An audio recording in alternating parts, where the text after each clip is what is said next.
Bismillahirrahmanirrahim. Assalamualaikum warahmatullahi wabarakatuh. Selamat datang dan berjumpa lagi kita di channel Az-Zaman Selamat. Saya berharap agar kita semua sentiasa berada dalam keadaan sihat, sejahtera hendaknya, bagi membolehkan kita menjalankan aktiviti harian kita dan dapat terus bersama saya di sini.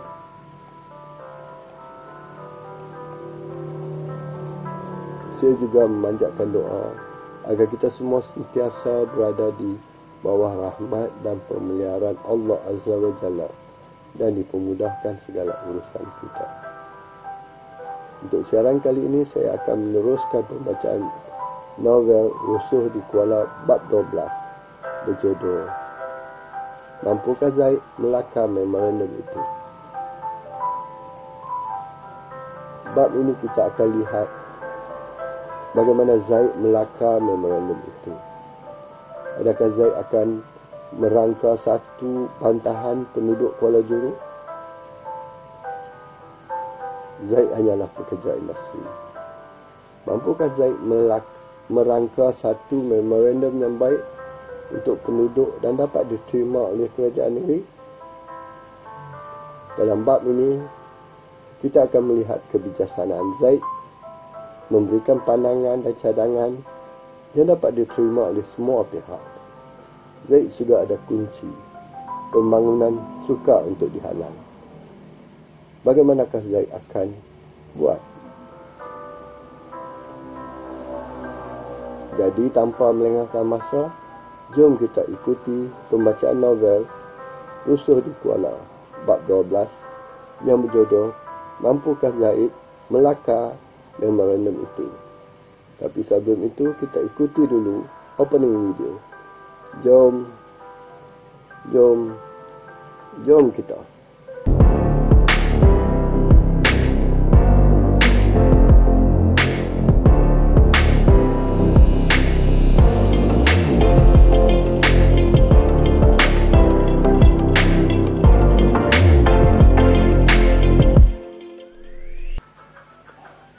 Jutaan terima kasih kerana kawan-kawan masih sudi menemani saya di sini. Alhamdulillah.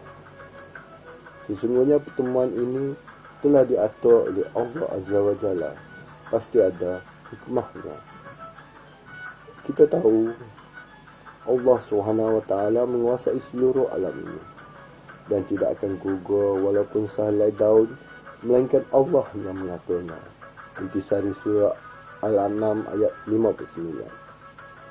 Kalau sehelai daun yang gugur pun Allah yang mengaturnya, apalagi pertemuan kita ini.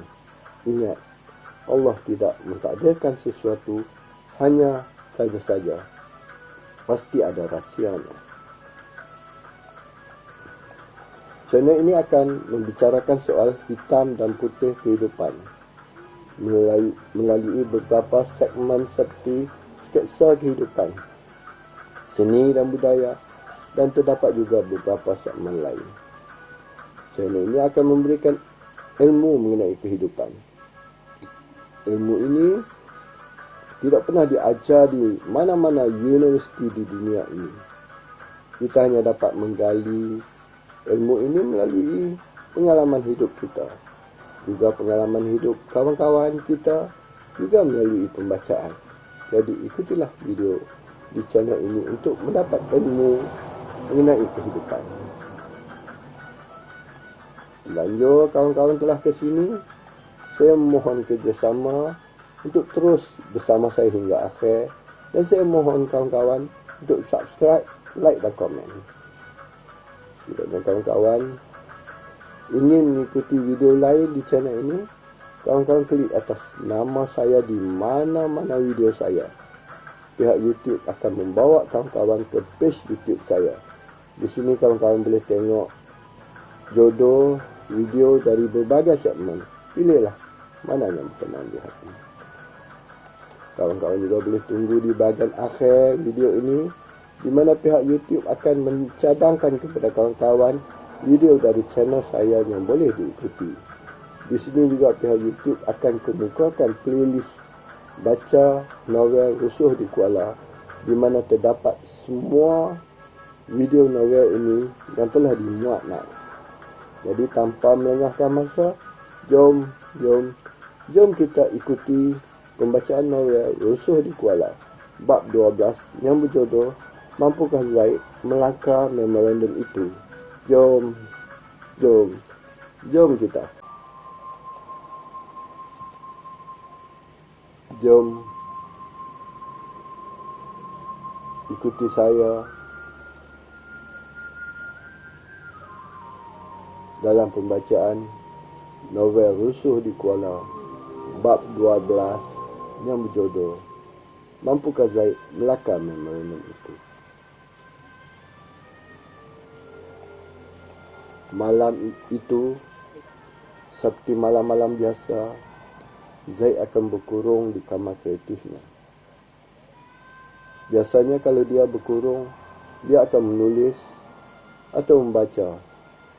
Tapi kali ini, dia merancang untuk merangka memorandum cadangan balas projek tebus guna tanah Kuala Johor. Jawatankuasa bertindak yang dibentuk telah memberikan mandat kepada dia untuk merangka memorandum itu. Rangka memorandum itu akan dibentang dalam mesyuarat jawatankuasa bertindak nanti. Jawatankuasa akan berbincang secara terperinci dan kemudian mengambil kata sepakat mengenainya sebelum diserahkan kepada kerajaan negeri. Lama Zaid menghadap skrin komputer. Dia cuba memikirkan sesuatu yang terbaik bagi menulis memorandum itu agar cadangan itu diterima oleh kerajaan negeri. Dia berazam menggunakan segala pengetahuan dan pengalamannya untuk digarap di atas kertas cadangan memorandum itu. Akhirnya muncul idea bagi Zaid menulis intronya, bahawa keseluruhan masyarakat Kuala Johor tidak menentang cadangan pembangunan itu. Keseluruhan masyarakat Kuala Johor mengalu-alukan pembangunan tersebut. Cuma mereka berharap agar kerajaan negeri dapat memberikan peluang kepada masyarakat Kuala Johor menyertai pembangunan yang dibuat di kampung halaman mereka. Dalam memorandum itu, Zaid mencadangkan agar penduduk tempatan diberikan equity sebanyak 25%. Tapi diberikan 25%. Ikuti penduduk itu diberikan atas nama Koperasi Pembangunan Penduduk Kuala Johor yang bakal ditubuhkan nanti.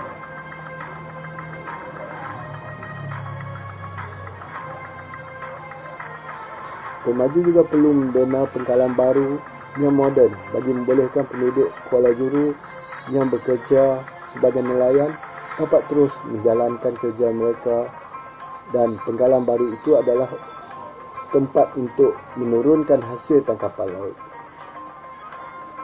Pemaju perlu menyediakan medan selera dan gerai dan diserahkan kepada pengurusan Koperasi Pembangunan Penduduk Kuala Johor. Medan selera akan menjual makanan berasaskan laut seperti ikan bakar dan sebagainya.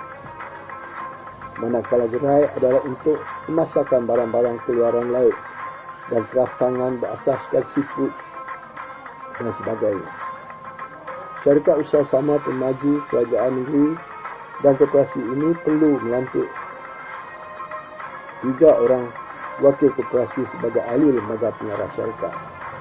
Pelantikan hendaklah dibuat oleh koperasi dengan persetujuan Pemaju dan kerajaan negeri. Bagi memudahkan pelaksanaan perancangan itu, Zaid mencadangkan agar barisan jawatankuasa bertindak ini menjadi jawatankuasa penaja penubuhan koperasi.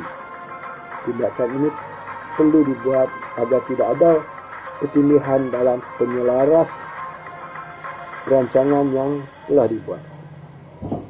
Lagipun sekiranya semuanya berjalan lancar seperti mana yang dirancang, pihak koperasi lah yang akan memainkan peranan yang cukup besar dalam usaha pembangunan kampung Kuala Juru nanti.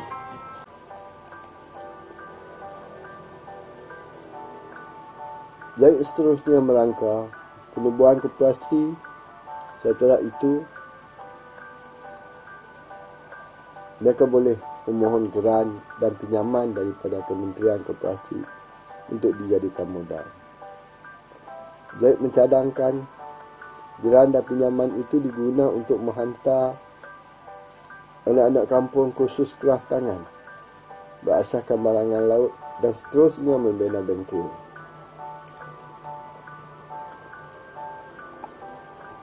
Semasa mesyuarat jawatankuasa bertindak, sebelum Zaid membentangkan memorandum yang dia rangka, dia menjelaskan bahawa mereka tidak boleh menentang pembangunan, kerana pembangunan akan tetap datang dengan berbagai cara. Justru itu dia mencadangkan agar kita penduduk kampung diberi peluang untuk turut serta dalam pembangunan itu. Keseluruhan barisan jawatankuasa bertindak menerima baik rangka memorandum itu. Malah mereka mendesak agar pihak jawatankuasa mempercepatkan penubuhan koperasi pembangunan penduduk Kuala Juru. Apabila cadangan memorandum itu diceritakan kepada masyarakat kampung, rata-rata mereka bersetuju. Zaid senang. Usaha awalnya mendapat sokongan kuat bukan sahaja di kalangan jawatankuasa bertindak, malah keseluruhan masyarakat Kuala Juru yang mengetahui isi kandungan memorandum itu.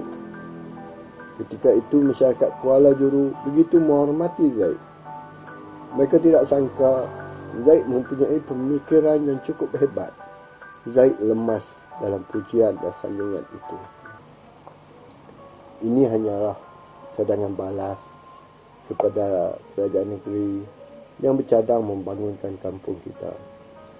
Kita tidak tahu penerimaan mereka, kata Zaid kepada Pak Karim, yang tidak habis-habis memuji tindakan itu. Malah belum sempat dia menjamah makanan, Pak Karim sudah membayarnya.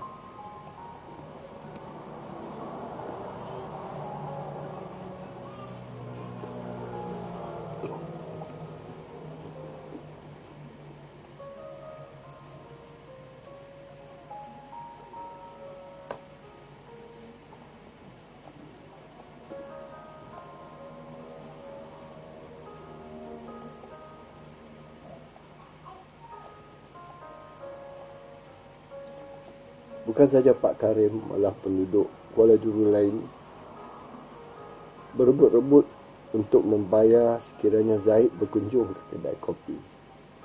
Keadaan itu membuatkan Zaid tidak begitu selesa mengunjungi kedai kopi di kampungnya. Wangnya bagai tidak laku di situ. Aku tahu Zaid, tapi sekurang-kurangnya kita telah bertindak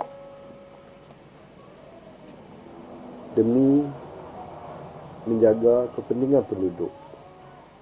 Terima atau tidak bukan urusan kita, balas Pak Karim sambil merenung Zaid yang sedang menyuapkan mi kuah.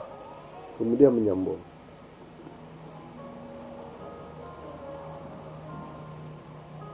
telah lama kita dengar ura-ura pembangunan di kampung kita. Semuanya membatu.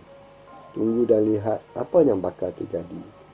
Tidak ada sebarang usaha seperti mana yang kau buat, Zaid. Aku bangga. Pak Karim, sebenarnya apa yang saya buat ini adalah hasil desakan Pak Hassan. Segala pujian itu harus diberikan kepada Pak Hassan, bukannya saya, Pak Karim, kata Zaid. Aku tahu. Tapi segala perancangan itu datang dari buah fikiran kau, Zaid. Pak Hassan hanya menyuruh dan meminta, balas Pak Karim sambil menepuk bau Zaid. Syabas anak muda, kau memang hebat, sambung Pak Karim sambil minta diri untuk berlalu. Zaid termenung panjang sambil terus menyuap mi kuah dan sesekali menjeduk Milo ais. Dia tidak sangka begitu besar penghargaan yang diterima. Namun, apapun dia bersyukur kepada Allah Azza wa Jalla yang memberikan idea untuk dia melakar kertas cadangan balasi. Alhamdulillah. Begitulah pembacaan novel Rusuh di Kuala bab 12 yang berjodoh Mampukah Zaid melakar memorandum itu. Dalam bab ini kita dapat lihat bagaimana Zaid yang hanya pekerja industri dapat merangka suatu memorandum yang menarik dan diterima oleh rata-rata penduduk kampung. Cadangan ini dibuat demikian rupa kerana Zaid menyedari pembangunan memang sukar disekat. Biar betapa kuat kita menghalangnya, pembangunan tetap akan berlaku. Lebih-lebih lagi jika mereka dapat melihat kilauan emas yang dapat dikaut. Persoalannya kini, adakah memorandum itu akan diterima oleh kerajaan negeri? Zaid perlu merangka satu cara yang terbaik agar kerajaan negeri tidak dapat menolaknya. Zaid sudah ada perancangan bagaimana menyerahkan memorandum ini. Ikuti terus pembacaan novel ini di sini.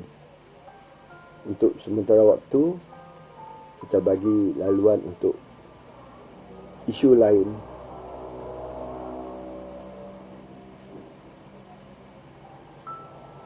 di channel ini. Saya rasa cukup sampai di sini. Kita jumpa lagi di video lain nanti. Jutaan terima kasih kerana kawan-kawan sudi mengikutinya hingga akhir. Jangan lupa subscribe, like dan komen. Bye-bye. Assalamualaikum.